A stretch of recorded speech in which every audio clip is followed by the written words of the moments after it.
여러분, 만약 어릴 때부터 특정 나라에 대해 부정적인 이야기만 듣고 자란다면 그것을 사실이라고 믿을 수밖에 없겠지요? 저는 프랑스에서 자란 엘사입니다. 하지만 제 아버지는 일본인이었고 집안 분위기는 일본 문화가 강했습니다. 아버지는 늘 일본이 아시아에서 가장 우수한 나라라고 말씀하셨습니다. 그리고 한국에 대해서는 부정적인 말씀만 하셨지요. 아버지는 한국과 일본을 비교할 때 항상 다음과 같은 말을 하셨습니다. 한국은 원래 일본보다 못 사는 나라야. 그들이 발전한 것도 일본 기술을 훔쳐서 그런 거지. K-팝, 한국 드라마, 그거 전부 일본이 먼저 했던 것들이야. 한국은 아직도 일본보다 경제적으로 한참 뒤처져 있어. 저는 한국을 제대로 알 기회도 없이 아버지의 말을 당연한 진실로 받아들였습니다. 아버지는 늘 일본이 최고라고 강조하셨고, 저는 자연스럽게 한국이 일본을 따라하는 나라일 뿐이라고 생각하게 되었지요. 프랑스에서 자랐지만 저는 일본에 대한 자부심을 가지며 성장했습니다. 한국은 저에게 관심을 가질 만한 나라가 아니었고, 굳이 깊게 알아볼 필요도 없다고 생각했습니다. 그러던 어느 날, 저는 대학 강의에서 충격적인 이야기를 듣게 되었습니다. 국제관계학을 전공하며 수강하던 피에르 르클레르 경제학과 교수님의 강의 시간이었습니다. 피에르 교수님께서는 이날 21세기 글로벌 경제 강국이라는 주제로 강의를 진행하시며 이렇게 말씀하셨습니다. 미래 글로벌 경제와 기술 강국을 논할 때 한국을 빼놓을 수 없습니다. 그 말을 듣는 순간 저는 순간적으로 의문이 들었습니다. 한국이 세계 경제 강국이라고요? 교수님께서 실수하신 것이 아닐까 싶었습니다. 그러나 교수님께서는 이어서 설명을 덧붙이셨습니다. 한국은 5G 인프라 구축에서 세계를 선도했고 반도체 산업에서도 일본을 뛰어넘었습니다. K 콘텐츠의 영향력은 이미 글로벌 시장에서 강력한 위치를 차지하고 있으며 현대 자동차 및 배터리 기술 역시 세계적인 경쟁력을 갖추고 있습니다. 그 말을 듣는 순간 저는 피식 웃음이 나올 뻔했습니다. 교수님이 한국을 너무 과대평가하고 계신 게 아닐까? 저는 아버지 덕분에 일본에 대해 자부심을 가지고 자랐습니다. 일본은 세계적으로 인정받는 기술 강국이며 자동차, 전자제품, 로봇공학 등 수많은 분야에서 독보적인 위치를 차지하고 있습니다. 반면 한국은 어떻습니까? 제가 알고 있는 한국은 일본을 따라하면서 겉모습만 흉내내는 나라였습니다. 경제적으로는 일본에 한참 뒤처져 있고 전통문화라고 할 만한 것도 별로 없으며 산업 경쟁력 역시 일본과는 비교조차 할 수 없는 수준이라고 생각했습니다. K-팝이니 한국 드라마니 하는 것들도 결국 일본 문화에서 영향을 받은 것 아니었나? 아버지는 늘 이런 말씀을 하셨습니다. 한국은 일본이 만든 기초 위에서 성장한 나라다. 일본이 없었으면 한국이 이렇게 발전할 수도 없었을 거야.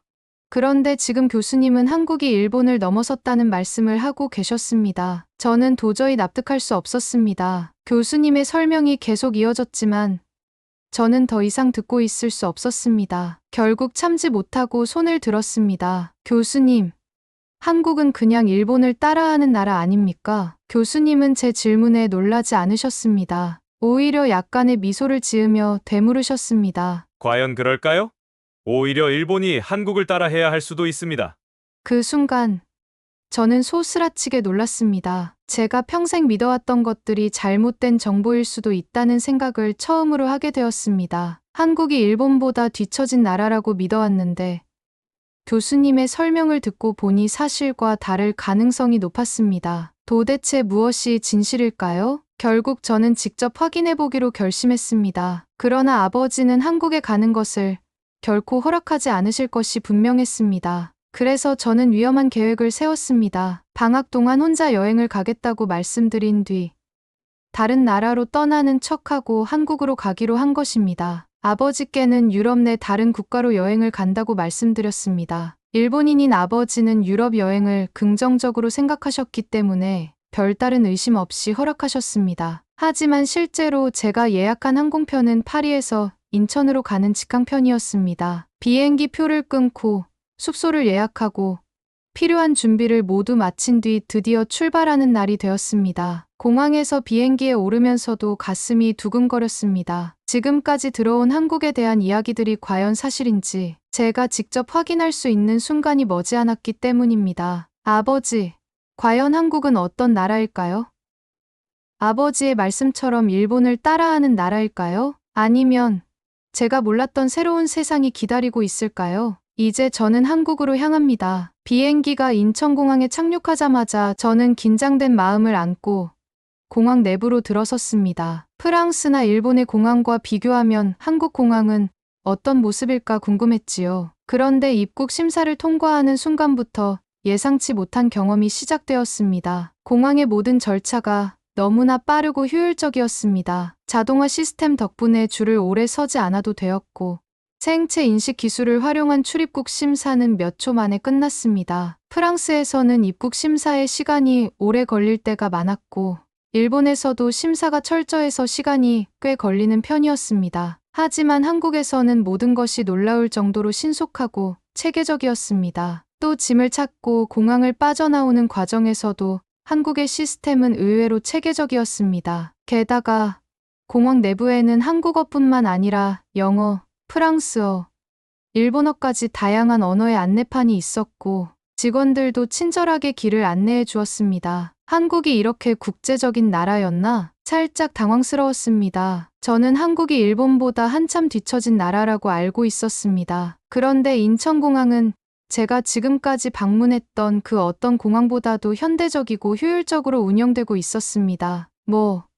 공항 하나만 보고 판단할 수는 없지. 저는 마음속으로 그렇게 생각하며 애써 별것 아니라는 듯 고개를 저었습니다. 한국이 정말 선진국이라면 공항뿐만 아니라 다른 곳에서도 비슷한 모습을 보여야 할 것입니다. 저는 곧 한국의 진짜 모습을 보게 될 거라고 생각하며 공항을 빠져나왔습니다. 저는 공항에서 나오자마자 곧바로 지하철을 타보기로 했습니다. 한국의 대중교통 기술이 어느 정도일지 궁금했기 때문입니다. 지하철역으로 가는 길, 저는 먼저 교통카드를 구입하기 위해 발권기를 찾았습니다. 기계 화면에는 한글뿐만 아니라 영어, 일본어, 중국어가 함께 표시되어 있었습니다. 덕분에 언어 장벽 없이 쉽게 교통카드를 구매할 수 있었습니다. 그리고 가장 놀라웠던 점은 이 카드 한 장으로 지하철뿐만 아니라 버스와 택시, 편의점 결제까지 가능하다는 것이었습니다. 일본에서도 교통카드가 편리하긴 하지만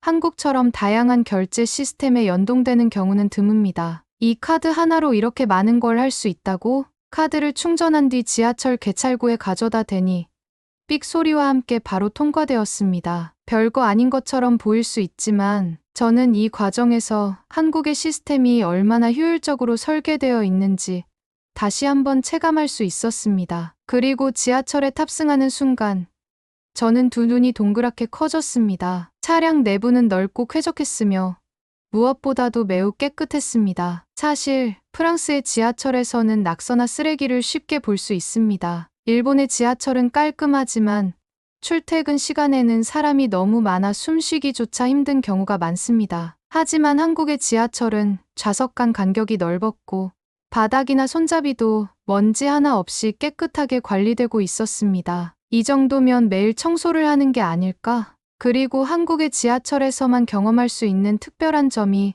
하나 더 있었습니다. 바로 전 구간에서 무료 와이파이가 제공된다는 것이었습니다. 사실 프랑스나 일본에서도 일부 지하철 노선에서는 와이파이를 제공하지만 연결이 원활하지 않거나 유료 서비스인 경우가 많습니다. 반면 한국에서는 지하철을 타는 내내 끊김없이 와이파이를 사용할 수 있었습니다. 처음에는 단순히 신호가 잡히는 것이라고 생각했는데 인터넷 속도를 테스트해 보니 예상보다 훨씬 빨랐습니다. 저는 즉시 휴대폰을 꺼내 프랑스에 있는 친구에게 영상 통화를 걸어보았습니다. 정말?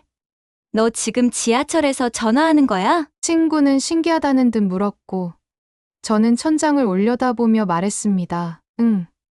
한국에서는 이게 가능해. 저는 그제야 교수님께서 하셨던 말씀이 떠올랐습니다. 한국은 디지털 기술과 인프라에서 일본을 넘어섰다. 단 하루 만에 저는 한국이 일본보다 뒤처진 나라가 아니라는 사실을 깨닫기 시작했습니다. 하지만 아직까지는 반신반의하는 마음도 있었습니다. 한국이 일본보다 앞선 부분도 있겠지만 모든 면에서 그런 것은 아닐 수도 있다고 생각했기 때문입니다. 숙소에 도착한 저는 짐을 풀고 잠시 쉬었습니다. 창문을 열어보니 고층 빌딩과 반짝이는 도시의 불빛이 한눈에 들어왔습니다. 확실히 내가 상상했던 것보다 훨씬 현대적인 도시야. 그렇지만 아직 한국의 일상을 제대로 체험해 보지 못했다는 생각이 들었습니다. 단순히 지하철을 타는 것만으로는 한국을 안다고 할 수 없었습니다. 그래서 저는 숙소에서 나와 서울 거리를 걸어보기로 했습니다. 처음 방문한 곳은 편의점이었습니다. 프랑스나 일본에도 편의점이 많지만 한국의 편의점은 뭔가 다르게 느껴졌습니다. 가장 먼저 눈에 띈 것은 다양한 즉석식품이었습니다. 참각김밥, 도시락, 컵라면, 어묵, 떡볶이 등 손쉽게 먹을 수 있는 음식들이 가득했습니다. 일본에서도 편의점 도시락이 유명하지만 한국만큼 다양한 종류가 있는 것은 아니었습니다. 그리고 한쪽에는 사람들이 편하게 음식을 먹을 수 있도록 테이블과 전자레인지가 마련되어 있었습니다. 심지어 즉석 라면, 조리 기계까지 있었습니다. 편의점에서 이렇게 편하게 식사를 할 수 있다니 계산할 때는 사람들이 주로 스마트폰을 이용해 간편하게 결제를 했습니다. 일본에서는 아직도 현금을 사용하는 경우가 많고 프랑스에서도 카드 결제가 어려운 경우가 많습니다. 하지만 한국에서는 모든 사람이 자연스럽게 모바일 결제를 사용하고 있었습니다. 한국에서는 모바일 결제가 일상이구나. 편의점을 나온 저는 한강공원으로 향했습니다. 한강에 도착하니 야경이 아름답게 펼쳐져 있었습니다. 도심 한가운데 이렇게 넓은 강과 공원이 있다는 것이 신기했습니다. 벤치에 앉아 잠시 쉬면서 주변을 둘러보니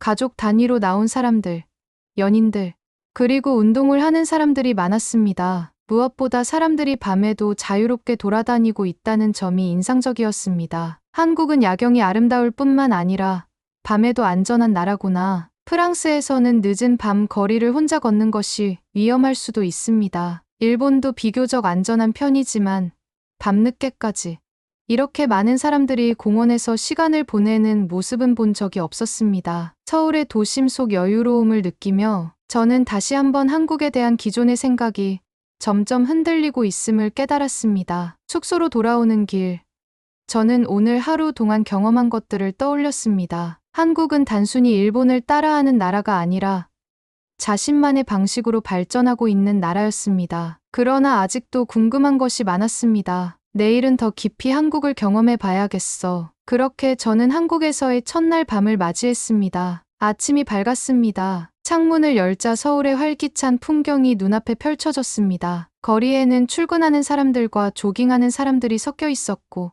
커피를 든 채 빠르게 걸어가는 직장인들의 모습이 눈에 띄었습니다. 어제와는 또 다른 모습이네. 어제는 밤의 서울을 경험했다면 오늘은 낮의 서울을 체험할 차례였습니다. 저는 한국의 전통 문화를 직접 경험해 보기로 했습니다. 첫 번째 목적지는 경복궁이었습니다. 프랑스에도 루브르 박물관이나 베르사유 궁전 같은 유서 깊은 장소가 있지만 한국의 궁궐은 그것과는 또 다른 느낌이었습니다. 고층 빌딩들 사이에 자리한 전통 건축물의 모습이 인상적이었습니다. 서울은 참 독특한 도시야. 전통과 현대가 이렇게 가까이 공존하다니. 경복궁 앞에 도착하니 사람들이 저마다 한복을 입고 사진을 찍고 있었습니다. 한복을 입으면 무료로 궁궐에 입장할 수 있다는 사실을 알고 저도 한복을 대여해 입어보기로 했습니다. 화려한 색감과 독특한 디자인이 눈길을 끌었습니다. 한복을 입고 거울을 보니 마치 시간이 거꾸로 돌아간 듯한 느낌이 들었습니다. 이 옷을 입으니 진짜 한국에 온 기분이야. 궁궐 내부를 거닐다가 저는 수문장 교대식을 구경했습니다. 전통 복장을 갖춘 병사들이 북을 치며 장엄한 분위기를 연출하는 모습이 인상적이었습니다. 마치 한국의 과거로 순간 이동한 듯한 느낌이 들었습니다. 프랑스에도 역사적인 의식이 많지만 한국은 단순히 과거를 보존하는 것이 아니라 현대 속에서도 자연스럽게 전통을 이어가고 있다는 점이 흥미로웠습니다. 궁궐을 둘러본 후 저는 근처의 광장시장으로 향했습니다. 시장에 들어서자마자 다양한 음식 냄새가 코끝을 자극했습니다. 사람들이 작은 의자에 앉아 김밥, 빈대떡, 떡볶이를 먹고 있었습니다. 이건 꼭 먹어봐야 해. 저는 먼저 마약김밥을 시켰습니다. 김밥에 특별한 양념을 찍어 먹는 방식이 독특했습니다. 한 입 먹어보니 생각보다 훨씬 맛있었습니다. 이게 왜 마약김밥인지 알겠네. 다음은 빈대떡. 기름에 바삭하게 부쳐진 빈대떡을 간장에 찍어 먹으니 겉은 바삭하고 속은 촉촉했습니다. 이건 프랑스의 크레페랑 비슷한데 훨씬 더 고소한 맛이야. 마지막으로 육회를 주문했습니다. 프랑스에도 스테이크 타르타르라는 생고기 요리가 있지만 한국식 육회는 양념이 가미되어 있어 또 다른 매력이 있었습니다. 음식을 먹으며 주변을 둘러보니 시장 곳곳에서 외국인 관광객들이 즐겁게 식사를 하고 있었습니다. 한국의 음식이 이제는 세계적으로 사랑받는다는 사실을 다시 한번 실감할 수 있었습니다. 배를 든든히 채운 후 저는 북촌 한옥마을로 향했습니다. 좁은 골목길을 따라 한옥들이 늘어서 있는 모습이 인상적이었습니다. 프랑스에도 오래된 건축물이 많지만 한국의 한옥은 단순한 유물이 아니라 사람들이 실제로 거주하는 생활 공간이라는 점이 신기했습니다. 골목을 따라 걷다 보니 작은 전통 찻집이 보였습니다. 안으로 들어가 따뜻한 유자차를 주문했습니다. 찻잔에서 풍기는 달콤한 향이 마음을 편안하게 해주었습니다. 창밖을 바라보며 차를 마시다 보니 한국의 전통과 현대가 얼마나 조화롭게 공존하는지 다시 한번 실감할 수 있었습니다. 이곳에서 살면 마음이 참 차분해질 것 같아. 저녁이 되자 저는 다시 한번 한강공원으로 향했습니다. 강변을 따라 사람들이 자전거를 타고 있었고 곳곳에서는 돗자리를 깔고 음식을 나누어 먹는 모습이 보였습니다. 특히 이번에 눈에 띈 것은 배달 음식을 먹고 있는 사람들이 많았다는 점이었습니다. 강에서 치킨을 배달해 먹는다고. 말도 안 돼. 프랑스에서는 공원에서 음식을 먹으려면 미리 준비해 가야 합니다. 하지만 여기에서는 치킨과 피자, 떡볶이 같은 다양한 음식을 배달해서 먹는 것이 당연한 문화처럼 보였습니다. 나도 한번 해볼까? 저는 스마트폰을 꺼내 배달 앱을 찾아보았지만 어디서부터 시작해야 할지 감이 오지 않았습니다. 회원가입부터 주소 입력까지 모든 것이 낯설었고 한국어를 읽는 것도 쉽지 않았습니다. 이걸 어떻게 한담? 망설이고 있을 때 제 옆에서 돗자리를 펴고 있던 한 한국인 커플이 눈에 들어왔습니다. 그들도 배달 음식을 시켜서 기다리는 듯했습니다. 저는 용기를 내어 말을 걸었습니다. 저기, 실례합니다. 혹시 영어 하실 수 있나요? 커플은 잠시 놀란 듯했지만 남자가 조심스럽게 영어로 대답했습니다. 네, 무슨 일인가요? 저는 배달 앱을 가리키며 난처한 표정을 지었습니다. 제가 한국 배달 앱을 처음 써보는데 어떻게 주문해야 할지 모르겠어요. 혹시 도와주실 수 있을까요? 커플은 미소를 지으며 흔쾌히 도와주겠다고 했습니다. 어떤 음식 드시고 싶으세요? 치킨이요.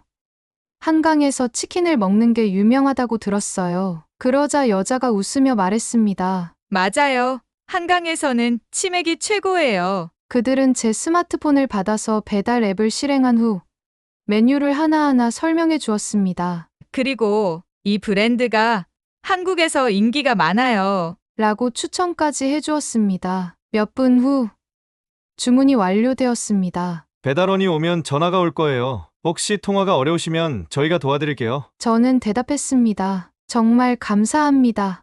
커플 덕분에 저는 무사히 배달 주문을 마칠 수 있었습니다. 30분쯤 지나자 배달원이 도착했다는 알림이 왔습니다. 그런데 배달원과 통화를 해야 하는 상황이 발생했습니다. 저는 당황하며 옆을 바라보았고 커플은 제게 손짓을 하며 스마트폰을 받아 들었습니다. 네, 여기 외국인 손님이 주문하셨는데요. 한국인인 저희가 도와드리고 있습니다. 이사님은 지금 어디에 계신가요? 커플 덕분에 배달원이 정확한 위치를 찾았고 드디어 치킨이 제 손에 들어왔습니다. 정말 감사합니다.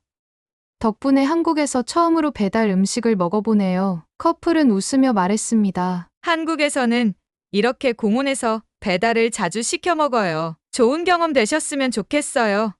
네. 한국 문화가 점점 더 재미있어지는 것 같아요. 저는 감사 인사를 한 후 맥주 캔을 하나 따서 치킨과 함께 먹었습니다. 한국식 양념치킨의 바삭한 식감과 달콤하고 매콤한 양념이 어우러지면서 입안 가득 행복이 퍼졌습니다. 이보다 더 완벽한 저녁이 있을까? 이런 생각이 들며 저는 한국이라는 나라에 점점 빠져들고 있었습니다. 그리고 숙소로 돌아오는 길, 저는 어제부터 오늘까지 경험한 것들을 천천히 떠올렸습니다. 공항에 도착했을 때부터 저는 한국이 일본보다 뒤처진 나라일 것이라는 선입견을 가지고 있었습니다. 하지만 직접 경험한 한국은 제가 알고 있던 것과는 전혀 다른 나라였습니다. 첫째 날, 저는 한국의 첨단 기술과 IT 인프라를 경험했습니다. 지하철에서 무료 와이파이를 사용하며 빠른 인터넷 속도를 체감했고, 편의점과 카페에서 간편한 모바일 결제를 이용하는 사람들을 보며 한국 사회가 얼마나 디지털화되어 있는지 알게 되었습니다. 둘째 날, 저는 한국의 전통과 현대가 조화롭게 공존하는 모습을 보았습니다. 궁궐에서 한복을 입고 과거로 시간 여행을 한 듯한 느낌을 받았고, 광장시장에서는 한국의 다양한 음식을 맛보며 현지 문화를 직접 체험했습니다. 그리고 한강공원에서는 한국인들의 여유로운 일상을 경험했습니다. 문득 교수님께서 했던 말씀이 떠올랐습니다. 한국은 단순히 일본을 따라한 나라가 아닙니다. 오히려 한국만의 방식으로 더 효율적인 시스템을 구축한 나라지요. 교수님의 말씀이 점점 더 깊이 이해되었습니다. 한국은 일본과는 완전히 다른 방향으로 발전하고 있었습니다. 그리고 그 속도는 제가 생각했던 것보다 훨씬 빨랐습니다. 그렇게 마지막 날, 공항에서 비행기를 기다리며 저는 스마트폰을 꺼내 아버지에게 메시지를 보냈습니다. 아버지, 사실 저 한국에 와 있었습니다. 그리고 이제야 알겠습니다. 한국은 우리가 생각했던 그런 나라가 아닙니다. 언젠가 꼭 같이 와서 직접 경험해 보셨으면 좋겠습니다. 막 이륙한 비행기에서 창밖을 바라보니 서울의 야경이 아름답게 빛나고 있었습니다. 내가 한국에 오지 않았다면 평생 편견 속에서 살았겠구나. 그리고 다시 한번 한국에서 보낸 시간을 떠올렸습니다. 처음에는 단순한 호기심으로 시작한 여행이었지만 이곳에서 저는 새로운 시각을 가지게 되었습니다. 저에게 있어 한국은 더 이상 일본보다 뒤지는 그런 나라가 아닙니다. 한국에 또 여행을 오고 싶다는 생각과 함께 저는 다시 프랑스로 떠났습니다. 오늘 준비한 사연의 이야기는 여기까지입니다. 끝까지 시청해 주셔서 진심으로 감사드리며 여러분의 구독과 좋아요는 영상 제작에 큰 힘이 되니 꼭 부탁드리겠습니다. 감사합니다.